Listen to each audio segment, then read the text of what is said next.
প্রিয় শিক্ষার্থীবৃন্দ, আসসালামু আলাইকুম। ন্যাশনাল কলেজের পক্ষ থেকে অনলাইন ক্লাসে সবাইকে স্বাগত জানাই। আজ আমি নবম দশম শ্রেণীর পদার্থবিজ্ঞানের ষষ্ঠ অধ্যায় পড়াবো। তোমরা অবশ্যই অবগত আছো, ষষ্ঠ অধ্যায়ের নাম হচ্ছে বস্তুর উপর তাপের প্রভাব। আমরা বস্তুর উপর তাপের প্রভাব সংক্রান্ত আরো দুইটি ক্লাস নিয়েছি। এটা হচ্ছে তিনটি ক্লাস নিয়েছি, এটা চতুর্থ ক্লাস।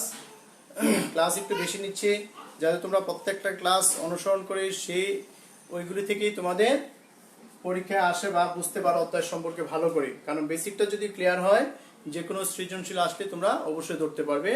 আজকে আমি এই গত ক্লাসের উপর ভিত্তি করে একটা সৃজনশীল তৈরি করেছি, তোমাদের বোর্ডে দেখা যাচ্ছে। সেই অংশটা আজকে সৃজনশীল এই অংশে একটু আলোচনা করব। এর আগে আমরা গত ক্লাসে কি পড়িয়েছি সেই সম্পর্কে তিনটা সূত্র পেয়েছিলাম, সেটা কি মনে আছে তোমাদের?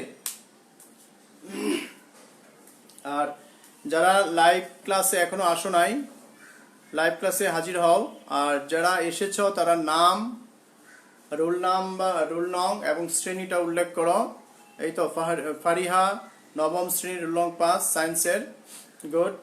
ক্লাসটা তুমি অন্যান্যদেরকে একটু শেয়ার করে দাও, তোমাদের ক্লাসের অন্যান্য স্টুডেন্টদেরকে একটু শেয়ার করে জানিয়ে দাও যে ক্লাসটা খুবই গুরুত্বপূর্ণ।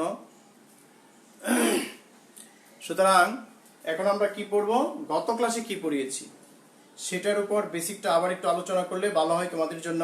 তোমাদের কি অবশ্যই মনে আছে যে কঠিন পদার্থের প্রশ্ন কয় ধরনের হয়? বলতে পারবা ফারিহা?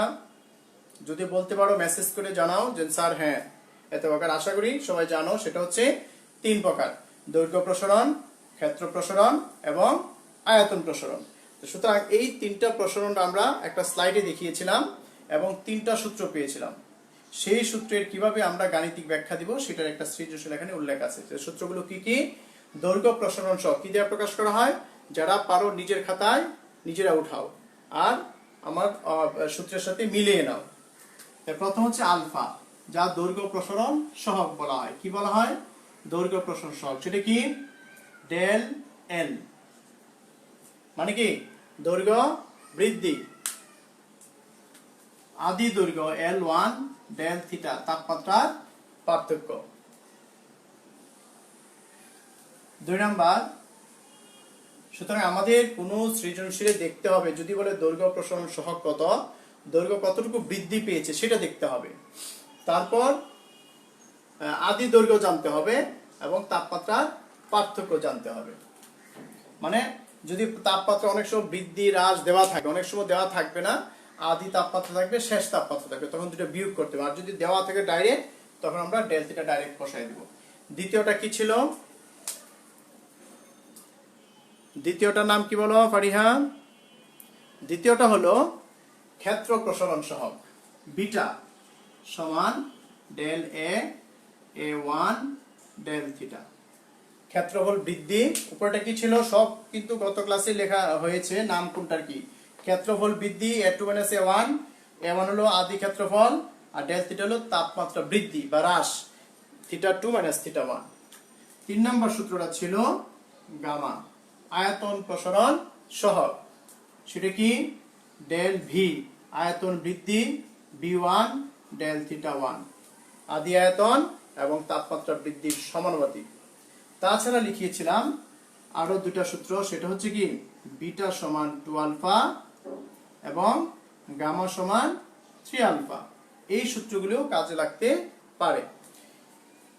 এখন দেখো, এটা যদি আমি অল্প একটু বর্ধিত করে দিই তখন কি হবে? এই বর্ধিত অংশে দিলাম মনে করো 5 মিলিমিটার।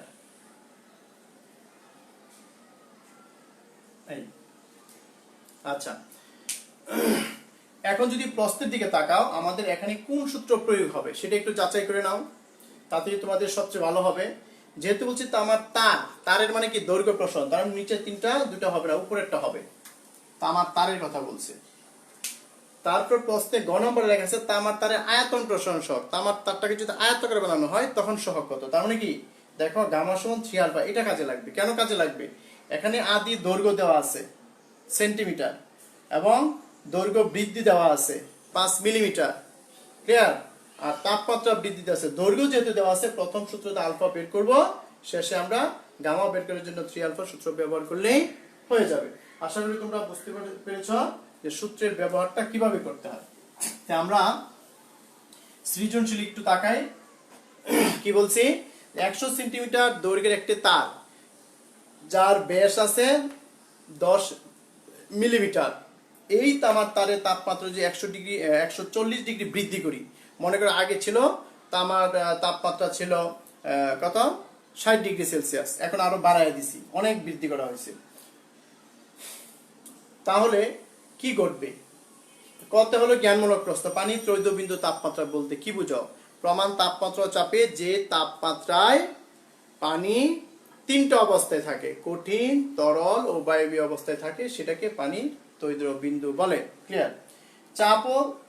চাপ এবং পদার্থের তাপমাত্রিক ধর্ম ব্যাখ্যা করো। পদার্থের তাপমাত্রিক ধর্ম সম্পর্কে কিন্তু আমরা অনেক আলোচনা করেছি, সেটা যদি আবার বলতে চাই যে চাপ ও পদার্থের তাপমাত্রিক ধর্ম। তাপমাত্রা তারতম্যের জন্য পদার্থের যে ধর্ম নিয়মিতভাবে পরিবর্তন হয়। তাপমাত্রা পরিবর্তন করলে কি হয়? পদার্থের হ্রাস বৃদ্ধি ঘটে। যদি তাপমাত্রা বাড়াই দিয়ে বস্তুটা আয়তন বাড়বে, তাপমাত্রা কমায় দিলে বস্তুর আয়তন কমবে। সেটাই বলা হচ্ছে তাপমাত্রা তারতম্যের জন্য পদার্থের যে ধর্ম নিয়মিতভাবে পরিবর্তিত হয় এবং এই পরিবর্তন লক্ষ্য করে সহজ এবং সূক্ষ্মভাবে তাপমাত্রা নিরূপণ করা যায়, সেই ধর্মটা কি হচ্ছে? তাপমাত্রিক ধর্ম বা নিরূপণ সূক্ষ্মভাবে পরিমাণ। আমরা তাপ দিলে যে আয়তন বাড়ছে, বৃদ্ধি পেল বা দৈর্ঘ্য বৃদ্ধি পেল, সেটা যদি সূক্ষ্মভাবে, সহজ এবং সূক্ষ্মভাবে তাপমাত্রা নিরূপণ করা যায়, সেই ধর্ম হচ্ছে পদার্থের তাপমাত্রিক ধর্ম। আর চাপ পদার্থের তাপমাত্রিক ধর্ম। চাপও একটা পদার্থের তাপমাত্রিক ধর্ম। কেন? চাপ যদি হ্রাস করা হয় পদার্থের সংকুচিত হয়ে যাবে, চাপ যদি বাড়ায় দেই আমরা পদার্থ বৃদ্ধি পাবে। যেমন একটা বরফ আছে, যদি চাপ দেই সেটা গলে যাবে, তার মানে কি? পরিবর্তন হয়ে গেল। সুতরাং এটি বলা হয়েছে খ নম্বরে। গ নম্বরে কি বলা হয়েছে একটু দেখো। তারের আয়তন প্রসারণ সহগ, অথচ আয়তনের কোনো তথ্য দেওয়া নেই, দৈর্ঘ্য দেওয়া আছে। তার মানে দৈর্ঘ্য তথ্যগুলি আগে লেখো, যে তারের আদি দৈর্ঘ্য L1 কত? 100 সেন্টিমিটার। তুমি যদি চাও সেন্টিমিটার করতে, সেন্টিমিটার করতে পারো, তবে সব সময় কি করতে হয়? মিটারে করতে হয়। 100 দিয়ে যদি ভাগ করি মিটার হয়ে যাবে, তার মানে কি 1 মিটার। ক্লিয়ার? দৈর্ঘ্য বৃদ্ধি, দৈর্ঘ্য বৃদ্ধি দেখো, কোনো কিছু বিয়োগ করার প্রয়োজন হয়। যদি তোমার এরকম হইতো 100.005 সেন্টিমিটার, তখন 100.005 সেন্টিমিটার হলো শেষ দৈর্ঘ্য, থেকে আদি দৈর্ঘ্য বিয়োগ করার প্রয়োজন ছিল। কিন্তু আমি এখন সাথে দেখো কতটুকু অংশ দিয়েছি, সেটা হলো 5 মিলিমিটার দৈর্ঘ্য বৃদ্ধি, ডেল এল কত? 5 মিলিমিটার। 5 মিলিমিটারকে যদি মিটার বানাইতে চাই, তো 1000 মিলিমিটারে 1 মিটার, 1000 দিয়ে ভাগ করতে হবে, এই মিটার হয়ে গেল। 0.123, আরো 2টা শূন্য দিয়ে 5 দিতে হবে। ঠিক আছে? 3টা শূন্য মানে কি? 3 করে আগে দশমিক দিতে হবে। ক্যালকুলেটরের প্রয়োজন হয় না এগুলি। তোমরা যেগুলো অঙ্ক ক্যালকুলেটর ব্যবহার করতে চাও, এটা না করার অভ্যাস ত্যাগ করতে হবে, অভ্যাসটা। তারপর দেখো তাপমাত্রা বৃদ্ধি দেওয়া আছে, দেখো এত বৃদ্ধি করা হলো, ডাইরেক্ট বলা আছে বৃদ্ধি। তাপমাত্রা বৃদ্ধি, আমার এই অংশটা দেখা যাচ্ছে না, পরে দেখাবো ইনশাআল্লাহ। ডেল থিটা আমরা যতটুকু করতেছি সেটা দেখতে পারলে হবে। তাপমাত্রা বৃদ্ধি আছে 140 ডিগ্রি সেলসিয়াস। তোমরা কি 140 কেলভিন লিখে দিবা, কারণ 1 ডিগ্রি সমান 1 কেলভিন। এই জন্য 273 যোগ করা তোমাদের দরকার নেই, যখন আবার ইন্টার উঠবে তখন প্রয়োজন হবে। এখন শুধু 140 ডিগ্রি সেলসিয়াস হলে 140 kelvin degree Celsius. Rifa Nanjiba, ধন্যবাদ ক্লাসে আসার জন্য। তোমাকে প্রায় সময় পাওয়া যায়, কিন্তু তোমাদের সহকর্মী যে আছে আরো খুব ভালো ভালো স্টুডেন্ট, ওরাদেরকে দেখতেছি না, পার্সা আসে নাই বা অনেকেই দেখি না একটা ক্লাসেও। তারপর জেরিনরে দেখি না। তুমি একটু অবশ্যই বলবে যে ক্লাসটা দেখার খুবই দরকার। তোমাদের পরীক্ষা কিন্তু সামনের মাসে প্রাক নির্বাচনী পরীক্ষা হবে। আগেরটা ছিল প্রস্তুতিমূলক পরীক্ষা, আর এখন হবে সামনের মাসে পরীক্ষাটা হবে প্রাক নির্বাচনী বা অর্ধবার্ষিকী পরীক্ষা। 9-10 অর্ধবার্ষিকী আর তোমাদের প্রাক নির্বাচনে যাই বলো পরীক্ষা একটা হবে, সহজ কথা। আর সেটা হবে 50 মার্কের। 10 মার্ক হচ্ছে জ্ঞানমূলক, 10 মার্ক হচ্ছে অনুধাবন, আর দুটা সৃজনশীল হচ্ছে 20 মার্ক। এ হলো 50 মার্কের একটা পরীক্ষা হবে, তোমরা সেইভাবে প্রস্তুতি নাও। এরপরে আসো, আর কিছুই প্রয়োজন নেই, দৈর্ঘ্য প্রসারণ সহগ আলফা। আমি সাইডে লিখি, এই সাইডে লিখি, জায়গা হয় না। সুতরাং দৈর্ঘ্য প্রসারণ সহগ আলফা সমান কি, del N L1 del theta. খুবই সহজ অঙ্ক, যেহেতু নবম শ্রেণীর সহ আছে তাই আমি ষষ্ঠ দিয়ে শুরু করলাম। 0.5, L1 কত 1 মিটার, আর এটা তো 140, কে ইনভার্স 1। দেখো এখানে দৈর্ঘ্যের একক মিটার, তারপর তাপমাত্রা একক কেলভিন, এগুলো কিচ্ছু লিখি নাই, ডাইরেক্ট শুধু কেটা। কারণ কেন, এটা মিটার কাটা যাবে, শুধু কে থাকবে নিচে, কেটাকে যদি উপর উঠাই কে ইনভার্স হবে। এই জন্য বলছি ডিগ্রি সেলসিয়াসকে কে তে রূপান্তর করতে হবে, নাহলে কিন্তু ভুল হবে। আচ্ছা, এখানে আরেকটা কথা বলিনি, খ নম্বরে এরকম একটা প্রশ্ন আসতে পারে যে দৈর্ঘ্য প্রসারণ সহগ, ক্ষেত্র প্রসারণ সহগ, আয়তন প্রসারণ সহগের একক কে ইনভার্স কেন। সেটা হচ্ছে একই জাতীয় রাশির দৈর্ঘ্য একক কাটা যাবে, শুধু থিটা মানে কি তাপমাত্রা এককটা থাকবে। একইভাবে যদি ক্ষেত্রফল হয়, ক্ষেত্রফল মিটার স্কয়ার কাটা যাবে, শুধু তাপমাত্রার একক থাকবে। একইভাবে আয়তন মিটার কিউব কাটা যাবে, শুধু নিচে কি ডেল থিটা মানে কি কে ইনভার্স কে মানে কেলভিন তাপমাত্রাটা থাকবে। আচ্ছা, এরপরে আসো, যদি আমি এটা ক্যালকুলেশন করি, তোমরা অবশ্যই ক্যালকুলেটর ব্যবহার করতে পারো। দেখো কত আসে, 0.00। একটু দেখো তো ফারিহা বা কেউ যে লাইনে আছো, সে একটু হিসাব করে আমাকে দেখাও যে কত হয়, মেসেজ দাও। শুধু ক্লাসে বসে থাকলে হবে না, তো ক্লাসটা তো করতে হবে, খাতায় লিখতে হবে। আর লাইভতে চলে গেলে তো আরো ভালো। চলেই গেছে, ভাগ করলে কত হলো, 1 2 3 4 5, 4 ইন্টু 10 টু দি পাওয়ার কত হবে,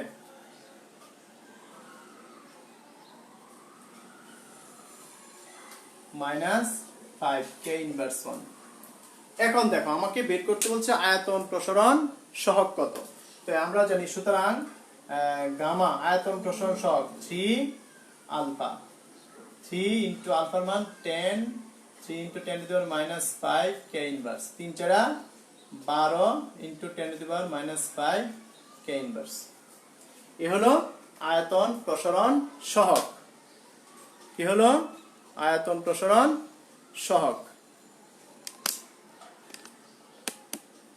এটা হলো আয়তন প্রসারণ সহগ।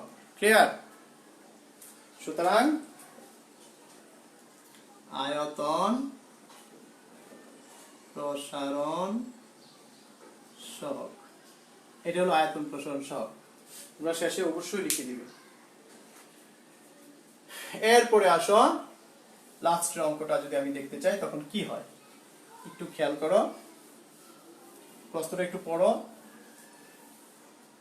বলছে তাপমাত্রা বৃদ্ধির, এই কর্নার একটু চলে যায়, এই দেখো, তাপমাত্রা বৃদ্ধির পর তাপমাত্রা কত বাড়ানো হলো, 104 ডিগ্রি সেলসিয়াস বৃদ্ধির পর এই তারটাকে, তামার তারটাকে, হ্যাঁ গোল সিলিন্ডার আকৃতি তামার তার, কিন্তু এটা সিলিন্ডার আকৃতি তামার তারকে 10.06 মিলিমিটার ব্যাস বিশিষ্ট রিং এ প্রবেশ করানো যাবে কিনা। অর্থাৎ তাপমাত্রা বাড়লে আগে ব্যাস ছিল কত 10, এখন কিন্তু ব্যাসটা বেড়ে যাবে, এরকম ব্যাসটা বেড়ে গেল, মনে করো যতটুকু হলো 10.5 বা এত মিলিমিটার হলো। এখন একটা রিং আছে, এরকম একটা রিং আছে, এটার ব্যাস হলো কত 10.06। এখন এই ব্যাসটা বর্ধিত করার কারণে এই রিং এর ভিতরে এটা প্রবেশ করবে কিনা। যেমন আমরা একটা আংটি যদি পরি, মনে করো এই তারটা হচ্ছে এই আঙ্গুলটা, তারটা কি আঙ্গুল, এই তার আঙ্গুলটা যদি তাপ দিয়ে হিট দিয়ে তবে মোটা হবে। আগে ছিল 10 মিলিমিটার, এখন মোটা হয়ে গেছে, তাই না।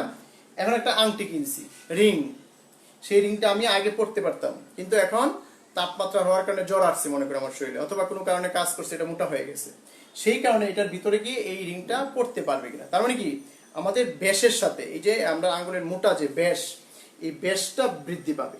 দৈর্ঘ্য কিন্তু বাড়বে, সেটা তো বলছি, দৈর্ঘ্য তো বলে নাই, ব্যাস বরাবর ঢুকাবো আমরা, এইভাবে ঢুকাবো, তাই না?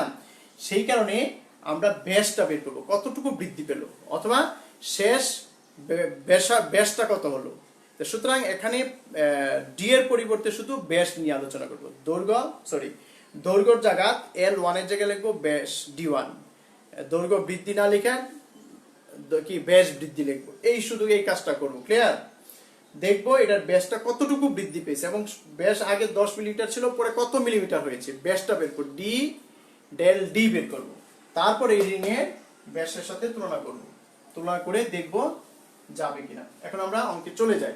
প্রশ্নটা তো অবশ্যই বুঝতে পেরেছ। আমি অঙ্কে চলে যাই। এই সাইডে উদ্দীপকটা জানা রইল। গ নাম্বার, প্রথমে লিখবো তারের ব্যাস D1, আদি ব্যাস, এটা আদি লিখে দাও, আদি ব্যাস। গ নাম্বার সহজ আছে, ঘতে কিন্তু একটু কঠিন আসে। এরকম D1 কত, 10 মিলিমিটার। আমরা মিলিমিটার দিয়ে করি, কারণ এটা সব মিলিমিটারে আছে, যে আংটাও মিলিমিটারে আছে, সুতরাং এককটা আমরা পরিবর্তন না করি তাও হবে। তারপর তাপমাত্রা বৃদ্ধি,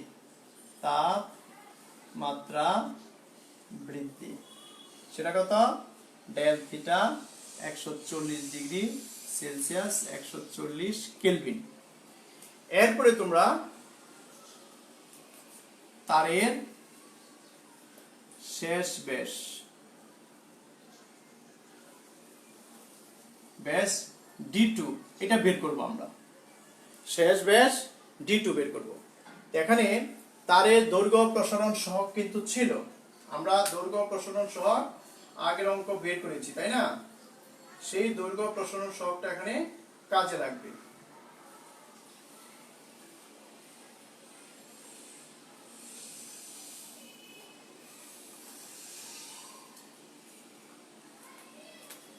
গ থেকে পাই দৈর্ঘ্য প্রসারণ সহগ কি, alpha 4 × 10⁻⁵ K inverse, -5 K inverse. আচ্ছা, এখন আমরা সূত্রটা লিখব কি, আলফা দৈর্ঘ্য প্রসারণ সহগ, যেটা এটাই ব্যাস প্রসারণ সহগ, একই কথা। কত হবে, ডেল D1 ডেল থিটা, এটা জানি কিন্তু আমরা। এখন del D alpha D1 del theta, del D কিন্তু বের করতে বলে নাই, বলছে D2। ডেল ডি মানে কি, D2 D1। এখন আমরা মান বসাই দিব। আলফার মান কত, 4 × 10⁻⁵, D1 এর মান কত, এগুলি সব মিলিমিটার হয়ে যাবে।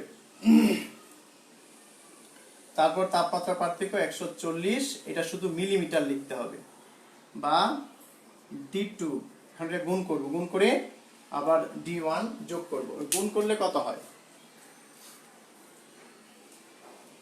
ইনটু 10 × 140,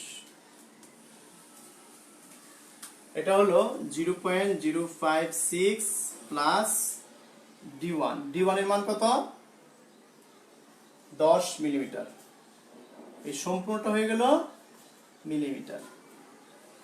সুতরাং D2 হলো 10.056 মিলিমিটার। এখন নিচে কি দেখা যাচ্ছে না, তাই না? নিচে আমি দেখাচ্ছি তোমাদের, এই দেখো, একটু খেয়াল করো কি করা হয়েছে। যে আগে ছিল দৈর্ঘ্য আমরা বের করছি, এখন ব্যাস শুধু ব্যবহার করতে হবে। কেন, আংটাটা এই যদি তারটাকে ঢুকাইতে চাই, ব্যাস বরাবর ঢুকাবো, সেই জন্য তারের আদি ব্যাস D1 10 মিলিমিটার, তাপমাত্রা বৃদ্ধি, শেষ ব্যাস D2 বের করব, D1 D2 ব্যাস। আর গ থেকে পাই দৈর্ঘ্য প্রসারণ সহগ আলফার মান, এটা আমরা জানি, আলফা সমান DL না লেখা ডেল L না লেখা ডেল D লিখছি, D1 del theta del D del সমান, এটা গুণ করলাম। এখন এই ডেল D কিন্তু বের করতে বলে নাই, বের করতে হচ্ছে D2, এই জন্য D2 - D1, আর এটা মান বসায় দিছি, D1টা ওই পাশে 10, এটা হলো, ঠিক আছে?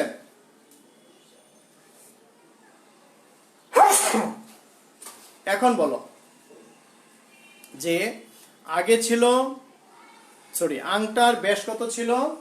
এখন যদি আর একটু ব্যাখ্যা লেখো, লিখতে হবে আংটার ব্যাস কত ছিল। প্রশ্নে দেখো, রিং বলছে না, রিং এর ব্যাস, শুধু ডি দিই আমরা, রিং এর ব্যাস 10.06 মিলিমিটার, কিন্তু তারের ব্যাস D2 10.056 মিলিমিটার। এখন বলো, যেহেতু D1 বড় আর D2 টা ছোট, এবারে কাছাকাছি সংখ্যা, কিন্তু দেখো 0.6 0.56, দেখো 5 6 5, তার অল্প একটু কম। কে কম? তারের ব্যাসার্ধ কম, মানে আঙ্গুলের ব্যাসার্ধ কম, আর আংটি যে পরি সেটার ব্যাসার্ধ বেশি, রিং এর ব্যাসার্ধ বেশি, তাই তারটি রিং এর মধ্যে প্রবেশ করবে। তাই তারটি রিং এর মধ্যে প্রবেশ করবে।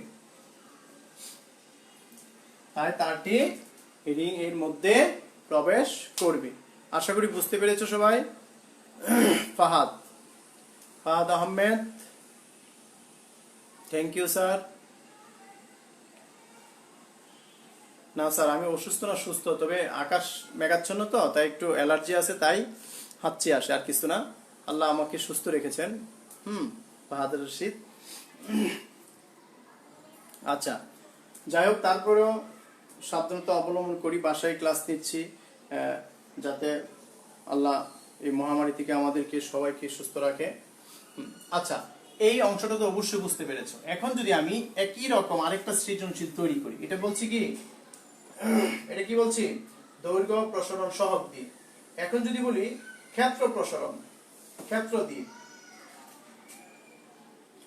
মনে করো একটা আয়তকার ক্ষেত্র ছিল এরকম, যার দৈর্ঘ্য হলো 400 মিলিমিটার বা সেন্টিমিটার দিই আমরা, আর 300 প্রস্থ 300 সেন্টিমিটার।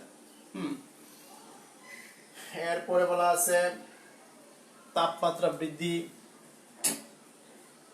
আগে তাপমাত্রা ছিল মনে করো 30 ডিগ্রি সেলসিয়াস, আর শেষ তাপমাত্রা 70 ডিগ্রি সেলসিয়াস।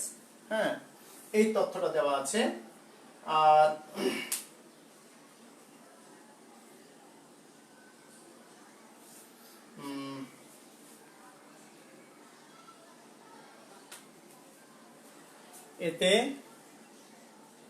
এতে বস্তুটি,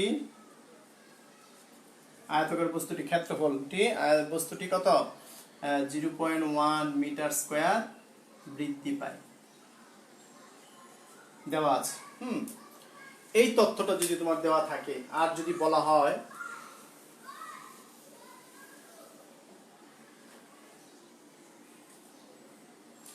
আমি যদি একটা সৃজনশীল এভাবে দিই, তোমরা বাসার কাজ করো, এটা কিন্তু HW দিচ্ছি আমি, একটু বলে দিব অবশ্য।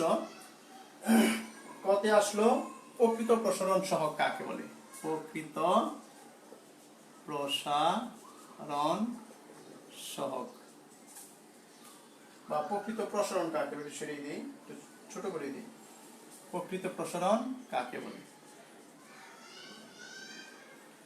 যে পাত্রের প্রসারণ বিবেচনা না করে তরল পদার্থের যে প্রসারণ হয় তাকে প্রকৃত প্রসারণ বলে। আমাদের লাস্ট মুহূর্তে অনেক স্টুডেন্ট আসছে, কেন? আগে আসলে কি ঘুম পাইছিল? তারপর আরমান এসেছে, থ্যাংক ইউ, একটা ক্লাস তো দেখতেছ। তারপর হচ্ছে ইরাম নবম শ্রেণী, আরমান নবম শ্রেণী। তোমাদের সঠিক টাইমে আসার দরকার ছিল, কারণ আগের সৃজনশীল কিন্তু পড়ানো হয়েছে, আর এখন আরেকটা সৃজনশীল দিচ্ছি। খ নম্বরে যদি বলে পদার্থের প্লাজমা অবস্থা ব্যাখ্যা করো। পদার্থের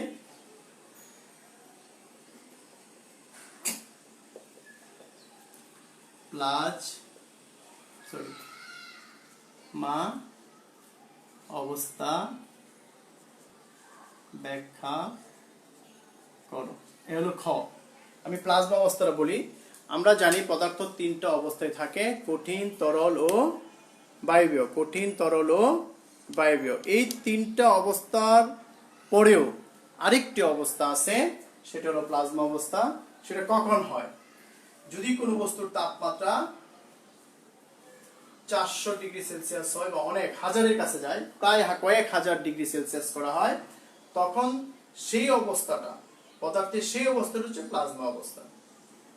প্লাজমা অবস্থা হলো অতি উচ্চ তাপমাত্রা আয়নিত গ্যাস। অতি উচ্চ তাপমাত্রা মানে 1000-এর উপরে, কয়েক হাজার হবে তাপমাত্রায় আয়নিত গ্যাস। প্লাজমা বড় উৎস হলো সূর্য। সূর্য তো 1000-এর উপরে ডিগ্রি সেলসিয়াস তাপমাত্রা হয় না, তাই না? আর সেটি বলা হয়েছে প্লাজমার উৎস হলো সূর্য। তাছাড়া অন্যান্য নক্ষত্রগুলো প্লাজমার উৎস আছে। কয়েক হাজার ডিগ্রি সেলসিয়াস তাপমাত্রা প্লাজমা অবস্থা উৎপত্তি হয়। গ্যাসের ন্যায় প্লাজমা কোনো নির্দিষ্ট আকার বা আয়তন নেই। গ্যাস যেরকম বলি, প্লাজমা একটা অবস্থান যা কোনো একটা বস্তুকে যদি কয়েক হাজার ডিগ্রি সেলসিয়াস তাপমাত্রা উন্নীত করা হয়, তখনই প্লাজমা অবস্থায় আছে। আমাদেরকে আরেকজন সালাম দিয়েছে, আসসালামু আলাইকুম আসসালাম। নাম হচ্ছে কি নাম? নাম লিখতে হবে, নাহলে মনে থাকবো কিভাবে তোমাদের নাম? আচ্ছা, তার বাবার আইডি দিয়ে ঢুকেছে। প্লাজমা অবস্থা বুঝতে পারছি তো, কয়েক হাজার গুণ যদি কোনো বস্তুকে তাপমাত্রা দেওয়া হয়, তখন যে অবস্থার সৃষ্টি হয় সেটা হলো ওই বস্তুর প্লাজমা অবস্থা। প্লাজমা অবস্থা গ্যাসের যেরকম আকৃতি নাই, প্লাজমা অবস্থার তেমন আকৃতি নাই। আর প্লাজমা অবস্থায় পদার্থটি তড়িৎ আদান বহন করে। শিল্প কারখানায় প্লাজমা টর্চ দিয়ে ধাতব পদার্থ টানা হয়। গ নম্বর বলা হলো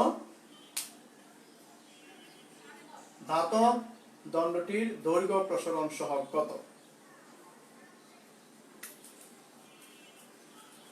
ধাতব, এটা একটা ধাতু, মনে করো তামা। যদি তামা হয়, তামা লিখে দিই, বেশি ভালো হবে। তামার দৈর্ঘ্য প্রসারণ সহগ নির্ণয় করো। এখানে একটু বলে দিচ্ছি কিন্তু আমি সব। দৈর্ঘ্য প্রসারণ সহগ যদি বের করতে চাও, তো অবশ্যই আদি দৈর্ঘ্য, আদি ক্ষেত্রফল, এগুলি আদি দৈর্ঘ্য জানতে হবে। কিন্তু এখানে দেখো দৈর্ঘ্য আর প্রস্থ দেওয়া আছে। দৈর্ঘ্য আর প্রস্থ সেন্টিমিটার আছে, মিটার বানানি বা 4 আর 3 হবে। আবার আর তাপমাত্রার আদি এবং শেষ দেওয়া আছে, দুটো বিয়োগ করলে তাপমাত্রা বৃদ্ধি পাবো। আর দৈর্ঘ্য আর প্রস্থ গুণ করলে কি পাবো? ক্ষেত্রফল পাবো। আর ক্ষেত্রফল বৃদ্ধি কিন্তু দেওয়া আছে মিটার স্কয়ার। তার মানে কি, ক্ষেত্র প্রসারণ সহগটা আগে বের করতে হবে, যে বিটা সমান ডেল এ তারপর কি a1 ডেল থিটা। এটা বের করার পরে দেখবা বিটা সমান 2 আলফা বা আলফা সমান বিটা বাই 2, তবে দৈর্ঘ্য প্রসারণ সহগ পেয়ে যাবে। আমি কিন্তু সিস্টেমটা দেখিয়ে দিয়েছি, তোমরা অবশ্যই সেটা অনুসরণ করবে। হ্যাঁ, এই দৈর্ঘ্য প্রসারণ, ক্ষেত্র প্রসারণ সহগ আগে বের করবে। তারপর আমরা জানি বিটা সমান 2 আলফা বা আলফা সমান বিটা বাই 2 করলেই এই অঙ্কটা হয়ে যাবে। গ নম্বরে আসো। ওই ধাতব ক্ষেত্রফল 60% বৃদ্ধি করতে চাইলে কত তাপমাত্রা বৃদ্ধি করতে হবে? ওই ধাতব ক্ষেত্রফল 10%, ওই ধাতব ক্ষেত্রফল 10% যদি বৃদ্ধি করতে চাই, 10% বৃদ্ধি করতে চাইলে তাপমাত্রা কতটুকু বৃদ্ধি করতে হবে?